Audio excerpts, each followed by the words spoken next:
এ জীবন দেখেছিল শরতের সোনার স্বপন, সে সাদ অতীত আজ কাঁদে নিরালায়, নিয়ে শুধু বিরহের দহন জ্বালায়।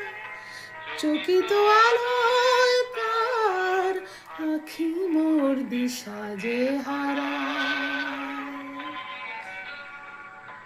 কাজল মেঘের ভাবনায় বাদলের এই রাত ঘিরেছে ব্যথায়। আমি আজ আকাশের মতো একলা একলা।